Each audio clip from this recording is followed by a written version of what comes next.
जैसे फ़ायदे की अगर मैं बात करूं, हिंदुस्तान में धर्मांतरण के लिए मोहम्मडन्स ने तो तलवार का सहारा लिया और ईसाई ने लालच का सहारा लिया। उन्हीं का समाज जो दलित थे, शोषित थे, अछूत थे, उपेक्षित थे, उनके समाज ने भी उनका बहिष्कार किया और उनको मलेच्छ कहना शुरू कर दिया। ये तो जाति बदल के मलेच्छ हो गए, धर्म बदल के मलेच्छ हो गए। और वो जाति के कारण बहुत बड़ा धर्मांतरण रुक गया। अभी ये जाति और धर्म का मामला जो ऐसा है, क्योंकि हमारी जो हिंदू संस्कृति है, एक बार वहाँ उसमें रिजिडिटी ज़्यादा है। वो एक बार जाने के बाद फिर उसको है समझ लेते हैं। तो जो लोग मन की बात बता रहे हैं सरेआम पाखंड करके कि आइए हम आपको मन की बात बता देते हैं, मैं किसी का नाम भी नहीं ले रहा, वैसे नाम ले दूं तो धीरेन्द्र शास्त्री जैसे लोग हैं, वो जो खुलेआम कह रहे हैं, सरेआम पाखंड कर रहे हैं कि आइए आपके मन की बात बता देंगे, पर्ची लिख करके बता देंगे, ये बता देंगे, ये सीधा सीधा जो है पाखंड नहीं है तो और क्या है? अपने शंकराचार्य अविमुक्ता स्वरनंद सरस्वती जो है बिल्कुल खुले मंच से कह चुके हैं, ये पाखंड के सिवाय कुछ नहीं। हाँ, हमारे ऐसे अंधविश्वासी लोग हैं जो आज भी, रामपाल जी महाराज जो पूरी तरह से वेदों का खंडन करता है, गीता का खंडन करता है, भारत की संस्कृति का खंडन करता है, उसके भी आश्रम बनते जा रहे हैं। मैं तो ये चिंता का विषय भी मानता हूँ। देखिए, हरियाणा में जातिगत जनगणना कोई मुद्दा नहीं।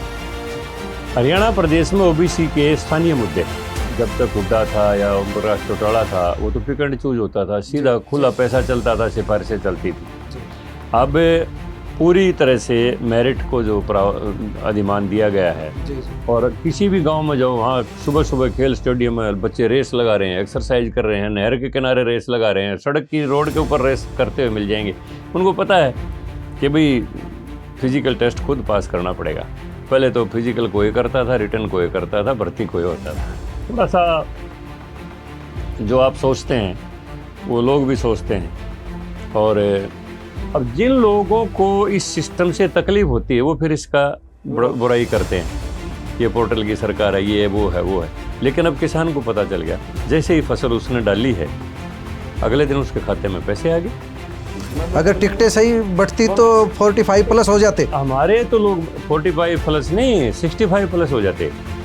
जन आशीर्वाद यात्रा निकली और उसमें अलग अलग पॉइंट जो दिए गए, बहुत बड़ी गलती थी।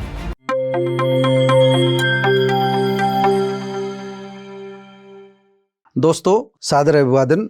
साक्षात्कार की कड़ी में आज हमारे साथ खास मेहमान हैं राज्यसभा सदस्य रामचंद्र जांगड़ा जी। रामचंद्र जांगड़ा जी किसी पहचान के मोहताज नहीं हैं। लंबे समय से भारतीय जनता पार्टी की राजनीति कर रहे हैं। गोहाना से कई बार चुनाव लड़ चुके हैं, सफलता नहीं मिली थी, लेकिन इन्हें राज्यसभा में भेजा गया। इनकी मेहनत और इनके परिश्रम को देखते हुए आज ये एनजेपी के स्टूडियो में पहुंचे हैं। सबसे पहले आपका बहुत बहुत स्वागत है जांगड़ा साहब।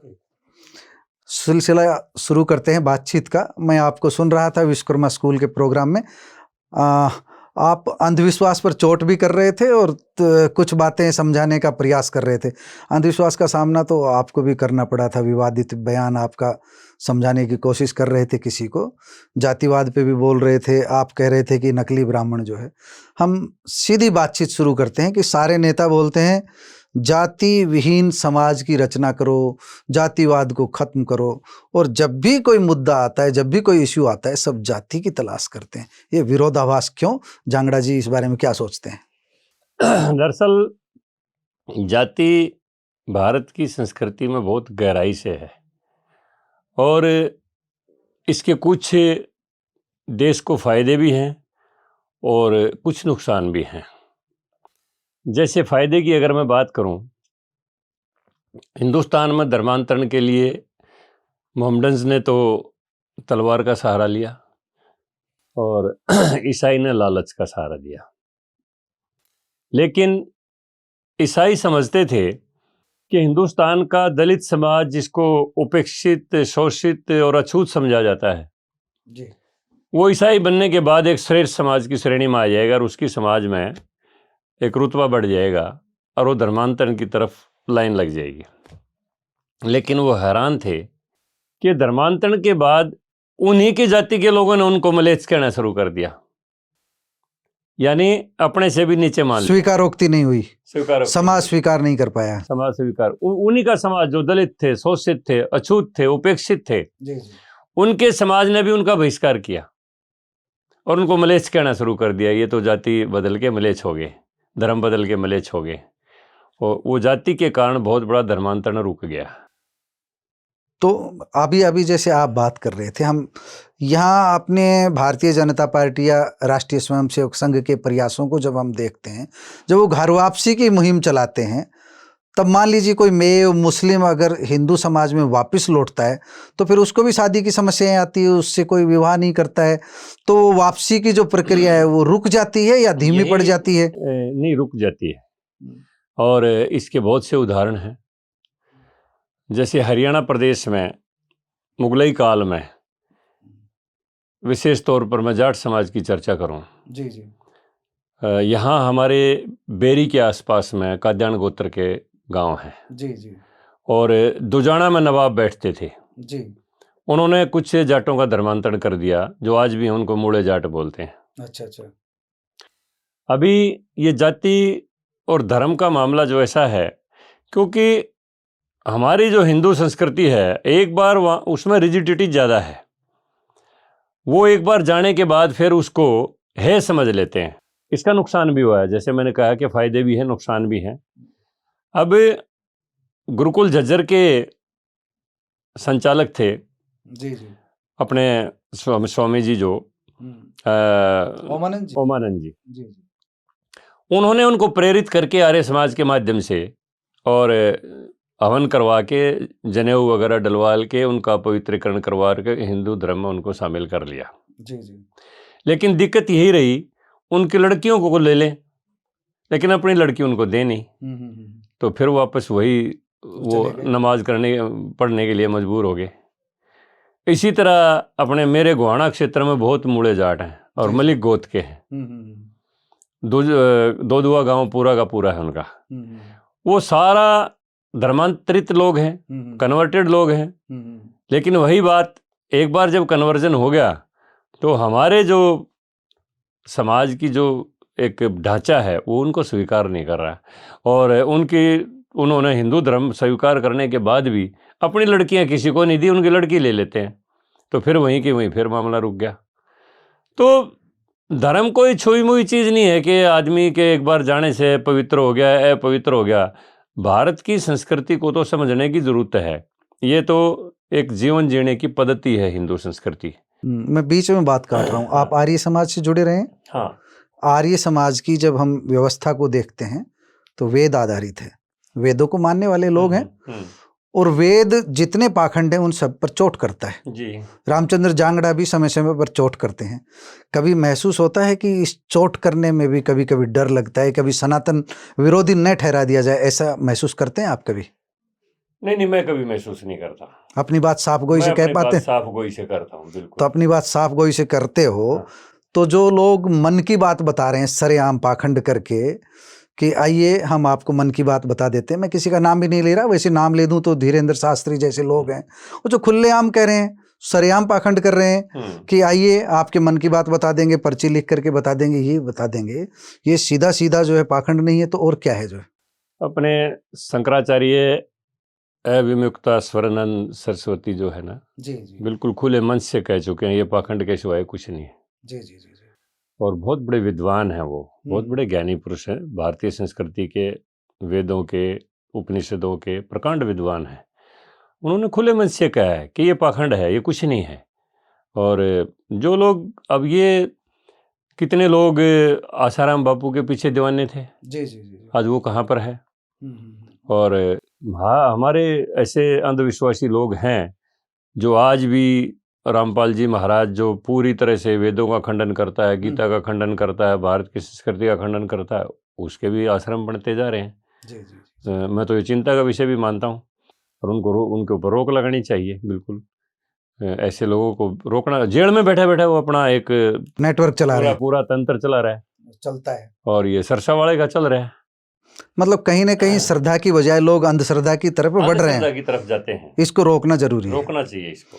अब चलिए अब थोड़ा राजनीति की तरफ बढ़ते हैं। हरियाणा की राजनीति को आपने गहराई से देखा है, समझा है। इन दिनों सबसे बड़ा इशू ओबीसी का चल रहा है, जातिगत जनगणना का चल रहा है। नायब सैनी जी से मेरी बात हुई यहीं रेवाड़ी में। नायब सैनी जी ने थोड़ा सा लचर रुख दिखाया कि हमारी सरकार इस पर विचार कर रही है, जातिगत जनगणना को लेकर के, कि जातिगत जनगणना होनी चाहिए। रामचंद्र जांगड़ा जी इस बारे में क्या सोचते हैं? देखिए, हरियाणा में जातिगत जनगणना कोई मुद्दा नहीं है। जी।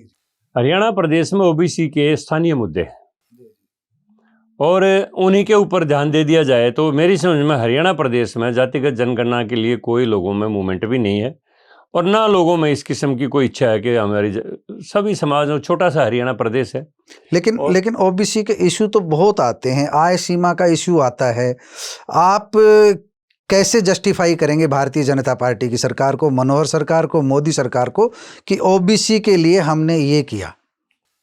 देखिए, वैसे तो अभी 13,000 करोड़ की पीएम विश्वकर्मा योजना जो प्रधानमंत्री जी ने घोषणा क्या की है, उसमें बजट में प्रावधान कर दिया गया है। केवल घोषणा नहीं है और उसकी रजिस्ट्रेशन शुरू हो गई है। साउथ में तो बहुत रजिस्ट्रेशन हुई है और यहाँ भी, अब क्योंकि कई स्टेटों में चुनाव थे इसलिए रुक गया था, यहाँ भी हमारा टारगेट ये है कि हर बूथ पर कम से कम 5 लाभार्थी तो हों ऐसे जिनको अब तक किसी सरकारी स्कीम का फ़ायदा नहीं मिला, और जो आर्टिजन क्लास से हैं और अपना काम धंधा अच्छी तरह से करना जानते हैं, लेकिन उनको आधुनिक हुनर की ज़रूरत है और फाइनेंशियल असिस्टेंस की ज़रूरत है, पैसे की ज़रूरत है, सहायता की ज़रूरत है।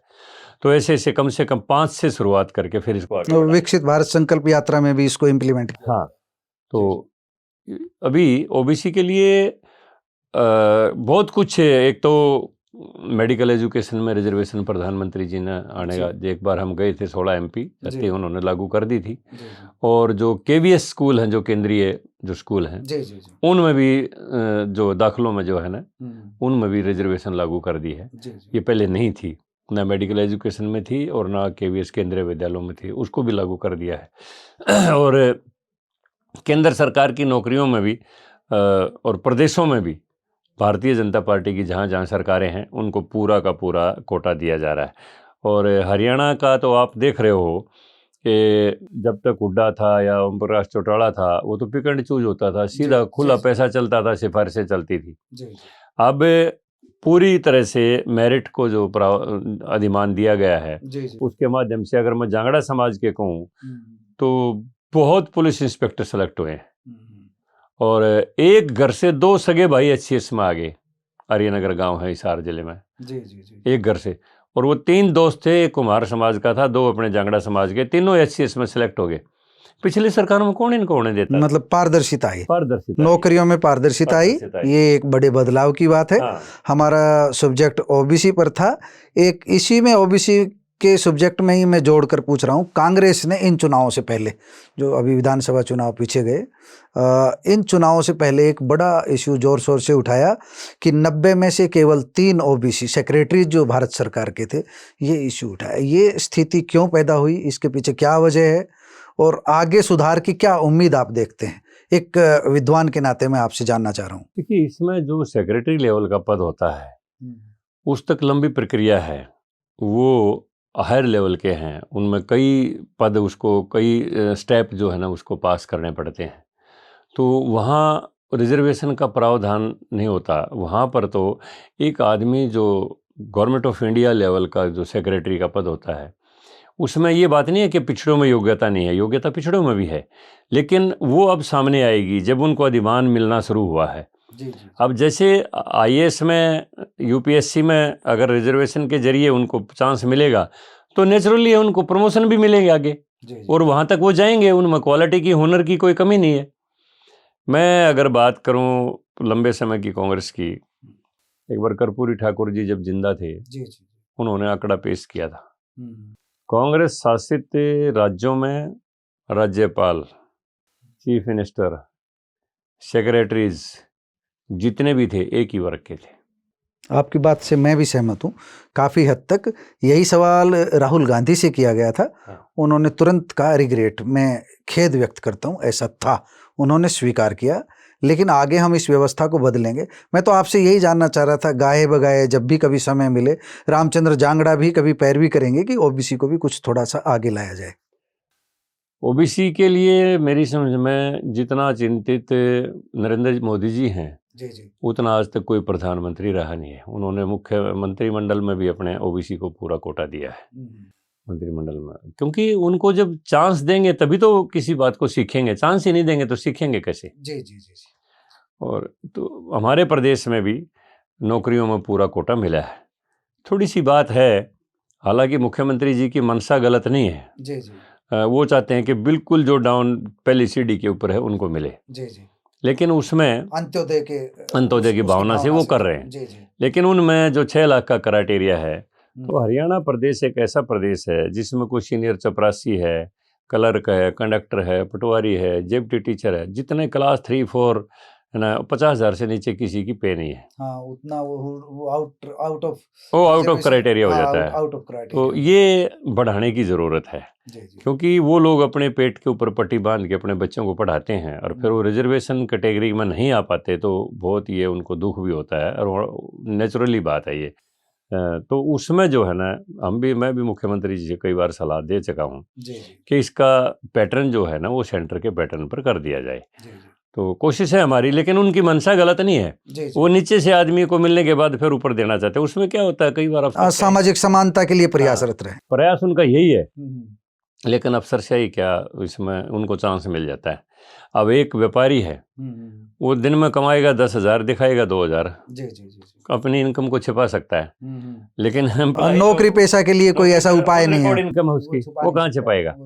तो उसमें एक व्यापारी तो कार में बैठ के अपने बच्चे का सर्टिफिकेट बनवा लेगा, और एक क्लास 3 एम्प्लॉई वो मोटरसाइकिल पर जाएगा, नहीं बनवा पाएगा, उसको ऑन रिकॉर्ड इनकम है।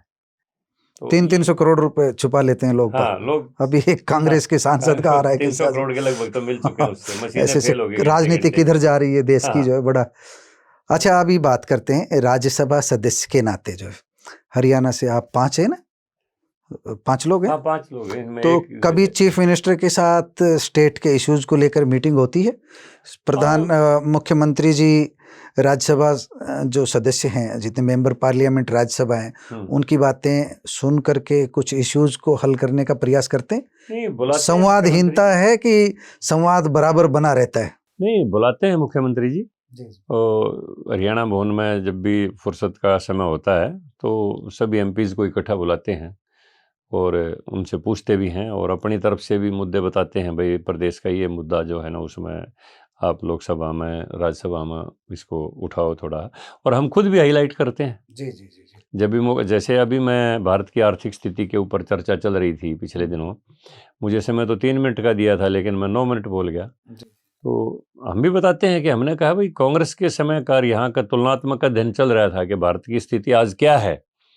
तो कांग्रेस के लोग कह रहे थे कि भाई आप तो 2014 की बात करते हो, पहले भी तो देश चला है। हमने कहा नहीं, नरसिम्हा राव की पॉलिसीज की नरेंद्र भाई मोदी जी ने खुले मन से प्रशंसा की है, इतने कंजूस नहीं है। ग्लोबलाइजेशन का, और जो उन्होंने विदेशी कंपनियों के द्वार खोले, वरना तो 10 टायरों वाली गाड़ियाँ तौल में बिकती थी, कांटे पे खड़ा करो और कबाड़ के भाव तौल में बिकनी शुरू हो गई थी। ये तो उनकी वजह से हुआ, ये प्रधानमंत्री जी प्रशंसा कर चुके हैं।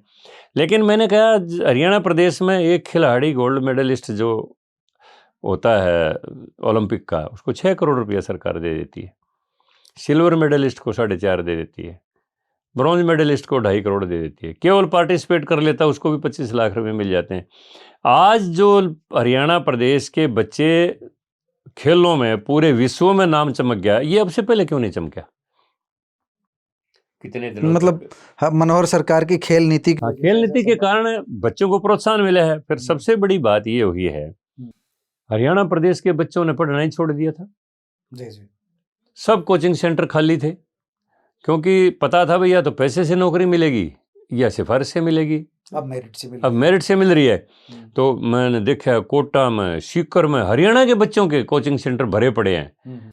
अपने यहाँ पर, अपने शहरों में जो भी कोचिंग सेंटर हरियाणा के बच्चे पढ़ रहे हैं, और किसी भी गांव में जाओ, वहाँ सुबह सुबह खेल स्टेडियम में बच्चे रेस लगा रहे हैं, एक्सरसाइज कर रहे हैं, नहर के किनारे रेस लगा रहे हैं, सड़क की रोड के ऊपर रेस करते हुए मिल जाएंगे। उनको पता है कि भाई फिजिकल टेस्ट खुद पास करना पड़ेगा। पहले तो फिजिकल कोई करता था, रिटर्न कोई करता था, भर्ती कोई होता था। धनखड़ का जाना, नायब सैनी का आना, सामान्यतः ये धारणा बनी हुई है कि ओबीसी को लाया गया है। रामचंद्र जांगड़ा जी क्या सोचते हैं?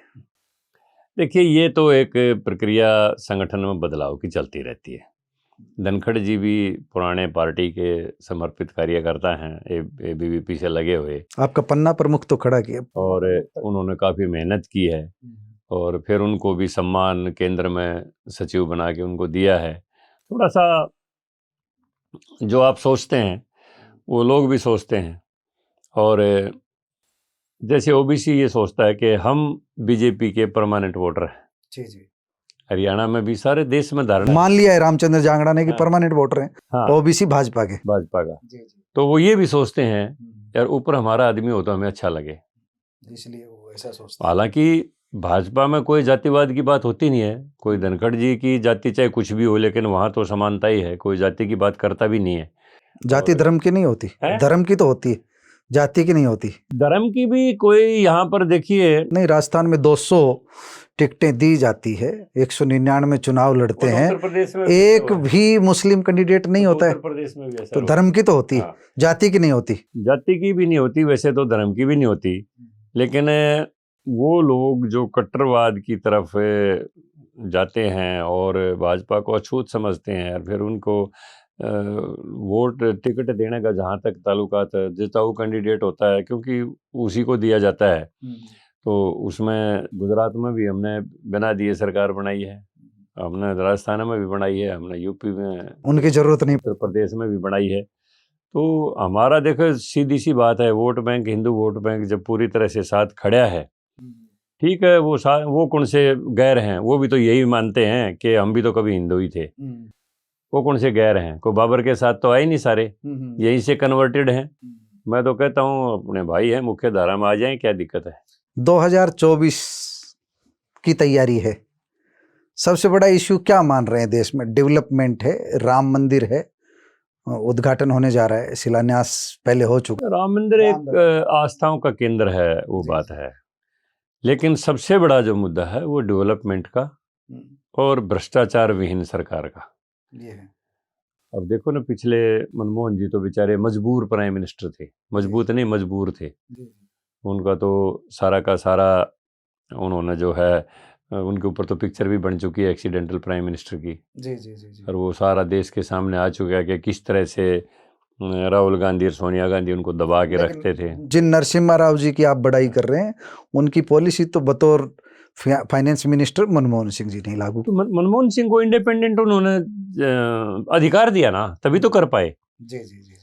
मनमोहन सिंह अच्छे व्यक्ति हैं, ईमानदार हैं, लेकिन अगर कोई उनको चलने नहीं देगा, तो सोनिया ने मनमोहन सिंह को नहीं चलने दिया। अच्छा अच्छा अच्छा, वो फैसले नहीं ले रहे थे, इंडिपेंडेंट फैसले नहीं ले रहे थे, फैसले नहीं ले सकते थे। आप देखोगे विदेशों से जब राष्ट्राध्यक्ष आते थे, जहां पीएम को बनना चाहिए, वहां बैठना चाहिए, वहां वो खुद बैठ जाती थी। प्रोटोकॉल तोड़ा जाता था, और वो बेचारे मजबूर थे। ये तो देश का अपमान था। जी जी। प्राइम मिनिस्टर का अपमान देश का अपमान होता है। जी जी जी। ये देश का अपमान था। जी जी। चलिए अभी एक हरियाणा की राजनीति पर, और मनोहर सरकार को रामचंद्र जांगड़ा कितने अंक दे रहे हैं 10 में से? कहाँ पर खड़ी है? चुनाव नजदीक आने वाले हैं, कितना संतुष्ट प्रदेश के लोगों को कर पाई है? जो देखिए, मैं ये कहता हूँ कि जब कोई बदलाव आता है, अब्राहम लिंकन से किसी ने पूछा कि इस दुनिया में सबसे कठिन काम क्या है, तो उन्होंने कहा व्यवस्था परिवर्तन। व्यवस्था परिवर्तन सबसे कठिन काम है, लेकिन जब उस परिवर्तन के फायदे नुकसान जनता को अच्छी तरह से पता चल जाते हैं, फिर उसकी तरफ वो सकारात्मक सोच करते हैं। जैसे स्वामी विवेकानंद ने कहा था ना कि सत्य का पहले मजाक उड़ाया जाता है, जी जी, फिर विरोध होता है उसका, और अंत में उसको स्वीकार कर लिया जाता है। यही बात हमारी सरकार के साथ है। मनोहर लाल जी ने तो अब स्वीकार किया जाने लगा है। किस स्टेज पे खड़ी है सरकार? अभी पारदर्शिता, जो लोग कह रहे यार घर बैठे बैठे हमें तो कहीं गए नहीं अप्लाई करने के लिए, हमारा राशन कार्ड बन के आ गया, हमारा वो आयुष्मान भारत कार्ड बन के आ गया घर पर, 5 लाख रुपए तक का इलाज हमें फ्री मिल जाएगा, हमें कहीं किसी से अपील नहीं करनी पड़ी, कोई सिफारिश नहीं लगानी पड़ी, हमारी पेंशन घर बैठे अब 3,000 आनी शुरू हो जाएगी। अब तो 2750 आ रहे हैं, लेकिन जनवरी से जो है ना 3,000 रुपये चालू हो जाएंगे। अगर एक घर में बूढ़ा बूढ़ी को 6,000 रुपये मिल जाते हैं तो वो तो बिल्कुल मौज ले जो स्वावलंबी हो जाते हैं, स्वावलंबी हो जाते हैं। उनको किसी की ज़रूरत नहीं, मतलब कि किसी के मुंह की तरफ नहीं देखना पड़ता कि वे लड़की आ गई तो इसको शगुन कहाँ से दूंगा, मैं बेटे से मांगूंगा, बहू से मांगूंगा, नहीं। उनकी तो सारी चीज़ें जो अब घर बैठे जिन चीज़ों का लाभ मिलने लग गया है, तो अब उतनी ही स्वीकार्यता बढ़ती जा रही है।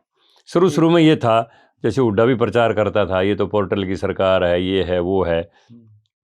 अब हरियाणा में सबसे महंगी जिन्स बिकती है, चाहे बाजरा हो चाहे धान हो। मंडियों की व्यवस्था है, हमारे पड़ोस के प्रदेशों में व्यवस्था नहीं है। कुछ उत्तर प्रदेश में कोई मंडियों की व्यवस्था नहीं है। जी। अब हरियाणा की मंडियों में सस्ता, बाहर से सस्ता लाके और यहाँ पर बेचते व्यापारी और अपना टैक्स बचा ले। तो अब मेरी फसल मेरा सिस्टम शुरू कर दिया मुख्यमंत्री ने, पारदर्शिता के लिए। जैसे ही फसल की बिजाई हुई उसने अपना ब्यौरा दे दिया कि मैंने इतनी बीजी है, तो फसल का तो पता चल जाता है कि इतने एकड़ की इस डिस्ट्रिक्ट में बिजाई हुई है। तो अगर एवरेज लगाया जाए तो इतना धान होना चाहिए, इतना गेहूं होना चाहिए। अगर सरकार के अनुमान के मुताबिक एवरेज निकाल के सोच लिया भाई 10 लाख टन होना चाहिए, अगर वो 14 लाख टन आ गया तो कहाँ से आ गया? फिर वो तो बाहर का है, व्यापार बाहर का आ गया, उसमें मार्केट फीस की चोरी होगी, टांका लगाने का प्रयास होगा, दूसरे प्रदेश से लेके बेच दिया। तो अब ये जो सिस्टम है ना, अब जिन लोगों को इस सिस्टम से तकलीफ होती है वो फिर इसका बुराई करते हैं, ये पोर्टल की सरकार है, ये वो है वो है। लेकिन अब किसान को पता चल गया, जैसे ही फसल उसने डाली है अगले दिन उसके खाते में पैसे आ गए, उसको कोई आड़ती के चक्कर नहीं काटने पड़े, सीधे, चाहे वो डायरेक्ट बेनिफिट हो रहा। हाँ, चाहे वो मतलब सेंट्रल वेयर हाउसिंग ने खरीदा, चाहे वो स्टेट की किसी एजेंसी ने खरीदा, सीधे किसान के खाते में पैसे आ गए।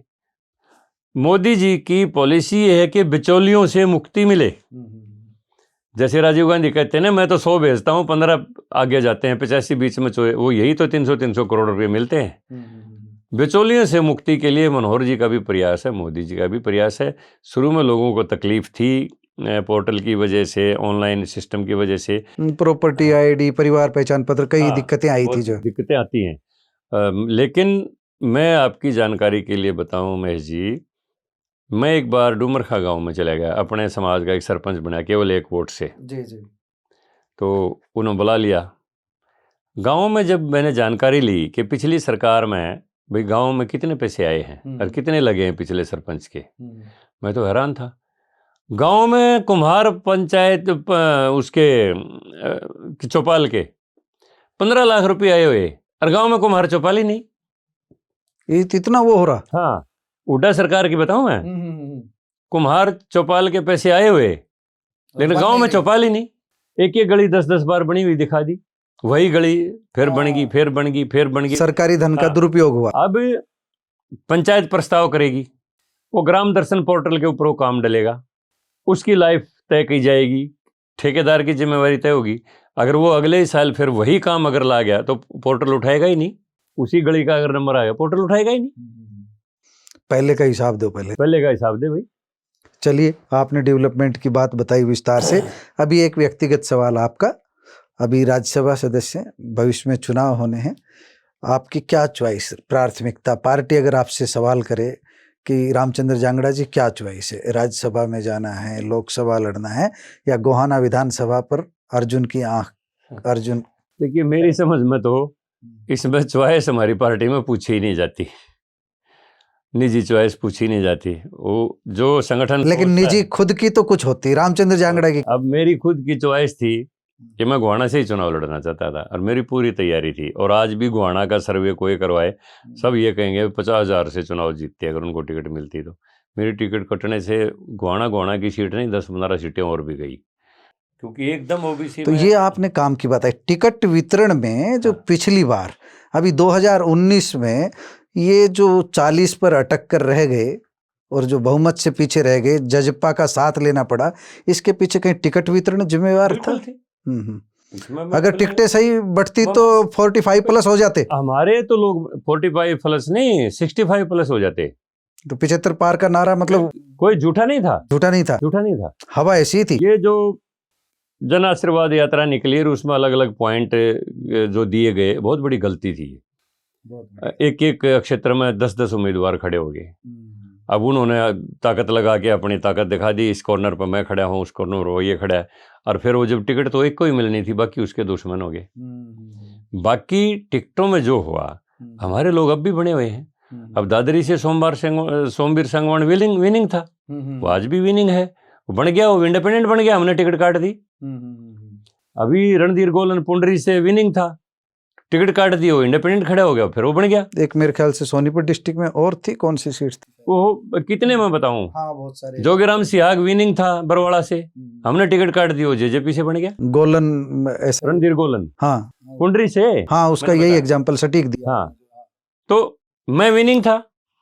अगर मैं इंडिपेंडेंट खड़ा हो जाता, लोगों ने बहुत जोर दिया, नहीं जी हम तो और किसी को वोट नहीं देंगे, आप खड़े हो जाओ। नहीं, मैं पार्टी के खिलाफ नहीं खड़ा हूँगा, चाहे मेरे भाग्य में कुछ भी लिखा हो। मैंने कसम खाई है कि मैं पार्टी नहीं छोड़ूंगा, मैंने अपना प्रण कर रखा था, मैंने नहीं छोड़ी। अब बैकवर्ड क्लासेज में इतनी नाराजगी थी, राजकुमार सैनी के आते ही मुकाबला कर लिया, उन्हें कुल 2,500 वोटों से हारा। अब जो हमारी पार्टी के जो हारा है, तीसरे नंबर पर है, उसकी वोट जोड़ो, जितने राजकुमार सैनी के आए हो वो जोड़ो, और 10,000 प्लस और करो, मेरी इतनी वोट आती, मैं 50,000 से जीतता। अब मैं 4 साल तक तो पिछड़े वर्ग का कॉरपोरेशन का चेयरमैन रहा। मैंने शिविर लगा के लोगों को लोन वितरण किया, एक दिन 100 लोगों को 1 लाख रुपए के चेक दिए। मैंने मेहनत करके पूरे प्रदेश में चेक बांटे, और अपने गोहाना क्षेत्र आज तक नहीं बटे कभी, जितना मैंने किया। और मेरी कोठी में कोई ऐसा दिन नहीं था जिस दिन 20-25 आदमी खाना ना खाते हों, उनको रुकने की जगह, खाना खाने की जगह। अब क्योंकि मेरा जुड़ाव, मैं चौधरी बंसीलाल के टाइम पर 12 साल तक रेवाड़ी और गुड़गांव के टिकट के बारे में भी कुछ अनुभव आपका कहता है? पार्टी दोनों जगह हारी थी, जो नरवीर की टिकट नहीं कटनी चाहिए थी, उसका परिणाम क्या है? तो हमारे लोग जो इंडिपेंडेंट खड़े हो गए वो बन गए। अब मेरा जैसे, मैं समर्पित आदमी हूँ, मैंने सोचा चाहे भाग्य में कुछ भी लिखा हो, मैं पार्टी से द्रोह नहीं करूँगा, और पार्टी ने मेरी वफादारी का मुझे इनाम भी दिया कि मैं आज राज्यसभा में हूँ। अब अंतिम सवाल, आप राज्यसभा में हैं, पार्टी ने आपको दिया, रामचंद्र जांगड़ा पार्टी को क्या पे कर रहे हैं बदले में कि मैं राज्यसभा सदस्य बनाया, तो मैं पार्टी के साथ ओबीसी को या किस समाज को जोड़ने के लिए क्या कर? मैं राज्यसभा में आने के बाद एक दिन भी घर नहीं बैठा। मैंने पूरे देश में, क्योंकि मैं कर्पूरी जी के समय भी मैं पूरे देश में दौरा कर चुका था, और काफ़ी लंबे समय से मैं प्रदेश में ही रहा। चौधरी देवलाल के समय भी मैं ओबीसी मोर्चे का अध्यक्ष रहा, लोकदल का। चौधरी बंसीलाल ने भी मुझे ही अध्यक्ष रखा, इतने दिन तक पार्टी चली, विकास पार्टी, मैं ही रहा, दूसरा बदला ही नहीं उन्होंने, नहीं बोला और कोई है ही नहीं कंपिटेंट आदमी।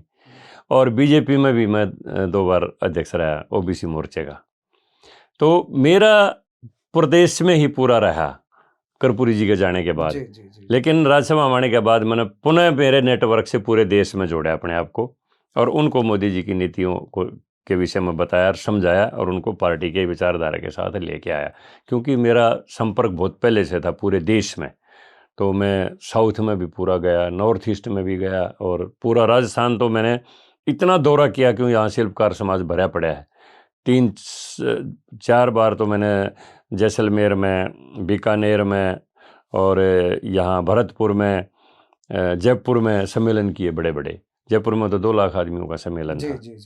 तो वो सम्मेलन किए पूरे देश में। जो पार्टी ने मेरी जिम्मेवारी लगाई, मैं राज्यसभा में भेजा, तो मैं पूरे देश का हो गया। तो उसी हिसाब से मैंने पार्टी के लिए काम किया है। हरियाणा में भी किया, और अभी भी मैं लगा हुआ हूँ, मेहनत कर रहा हूँ। एनजेपी टीम की ओर से, एनजेपी इंडिया की ओर से, एनजेपी हरियाणा की ओर से रामचंद्र जांगड़ा जी, आपको बहुत बहुत शुभकामनाएं। आप हमारे स्टूडियो में आए, आपका बहुत बहुत धन्यवाद।